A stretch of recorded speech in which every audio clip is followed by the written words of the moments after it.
Esses dias eu comentei com vocês que eu tinha terminado de ler um livro, que é esse aqui, 50 coisas que os pais nunca devem dizer aos filhos. E eu fiquei impactada, foi um livro assim que valeu muito a pena o investimento de tempo para ler, sabe? Maravilhoso. Acho que todo pai e toda mãe deveriam ler, fez muito bem. Eu já tinha noção de várias coisas que foram ditas, mas outras foram bem bacanas, assim, sabe? Então, eu vou comentar com vocês um pouquinho desse livro, algumas partes, né? Porque são 50 coisas. Então, as que me chamaram mais atenção, que eu acho mais importante, eu vou falar pra vocês a respeito, tá?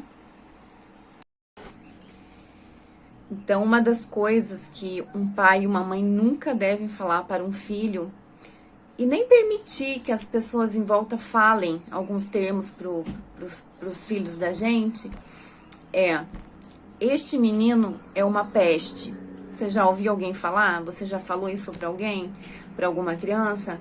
Gente, aquela criança é uma peste. Que pestinha, né? Pra parecer mais sutil. Que pestinha. Quem nunca, né? Mas olha só o que fala nesse livro. Alguns pais costumam chamar o filho de peste, ou têm o hábito de comentar: você não sabe a peste que eu tenho em casa. Dá até uma dor no meu coração.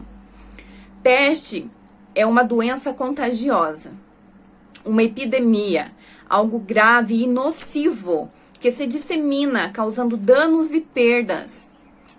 É isso que você está dizendo de seu filho. Às vezes, a expressão é minimizada, como eu já falei. Seu pestinha.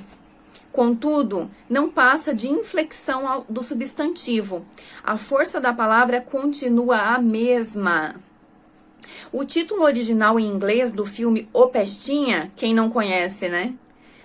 Fez parte da infância de todo mundo esse filme. De Dennis Dugan, é Problem Child. Isto é, criança problema. Essa é a tradução do título do filme. O título brasileiro foi escolhido porque é assim que chamam as crianças arteiras, inteligentes e agitadas em nosso país. Mas isso não é correto. Ao rotular seu filho de peste, você está desistindo de impor limites, se conformando com a situação. Olha que profundo isso. O outro lado da moeda, uma outra perspectiva, né, dessa situação aí, do chamar o filho de peste. As regras são necessárias à formação da criança. Será que você jogou a toalha e justifica sua negligência afirmando que é impossível lidar com uma peste? Nunca tinha pensado por esse ângulo. Tenho certeza que muita gente também não. Por isso que compartilhar, né, as coisas boas é muito importante, que ninguém sabe de tudo, né? E as consequências disso no livro fala, né? Qual é a consequência de você chamar o seu filho de peste? Assumir o rótulo de peste é o mesmo que receber autorização para a anarquia. A criança irá se investir do sentimento de onipotência em relação ao mal. É como se recebesse autorização para praticar o que lhe vier à cabeça. Vocês estão entendendo? Eu não entendi muito a princípio, depois caiu a ficha. Tipo assim, a criança é uma peste. Tipo assim, não tem jeito. É uma peste, não tem o que fazer, que mantém assim, eu não dou mais conta. Já ouvi alguém falar, não dou conta dessa criança, gente. Não tô dando conta. Então, você está determinando, já determinou que não tem o que fazer. Ela é uma peste, pronto, não tem solução. Olha só, gente, para um filho seu, que triste. Ou permitir que alguém fale isso do seu filho, não pode.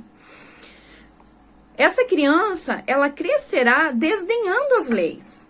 Porque se você largou de mão, você já não tem o que fazer pelo filho, vai deixar ele fazer o que ele quiser, porque você tá cansado, você tá esgotado, e realmente botou na sua cabeça que ele é muito difícil e você não dá conta, e ele vai crescer assim, cada vez mais, sem uma autoridade perto, sem saber o que é limite, vai crescer sem regras. E o que isso acontece? Só vai colher coisa ruim na vida, não é? Então, ele crescerá desdenhando as leis irá contestar a autoridade paterna dos professores, da pátria, das instituições, dos chefes, de tudo e de todos. As comunidades terapêuticas para recuperação de dependentes e delinquentes estão cheias de pessoas que ouviram esses vaticínios de seus pais.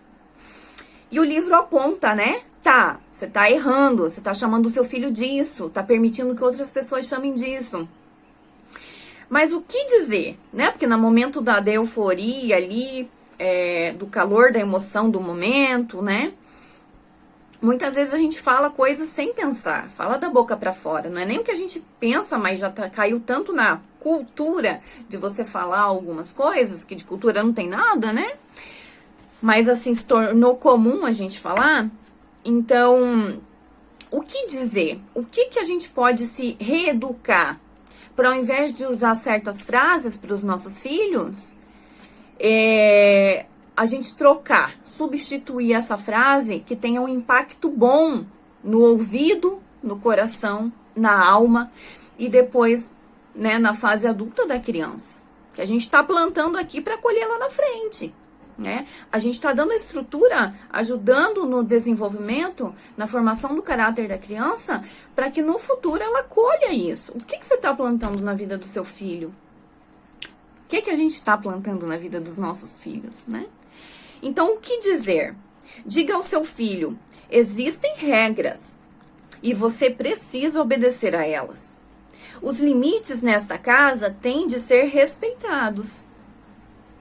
Faça essas observações olhando de frente, olho no olho do seu filho. Não adianta ele pequenininho, você tá alta lá e não tá olhando para ele. Abaixa para ele entender que você tá dando atenção para ele, tá levando ele a sério, tá dando importância. Então fica na mesma altura dele e olha nos olhos. Toda criança quer saber até onde pode ir. É ou não é? Na criação de filhos, o não tem o seu lugar e hora, tanto quanto o sim. Lembre-se, afeto, normas e exemplo são os 3 fundamentos em que se apoia a estrutura psíquica equilibrada. Até mesmo a autossegurança, o senso de identidade e a autoestima têm relação direta com os limites impostos pelos pais.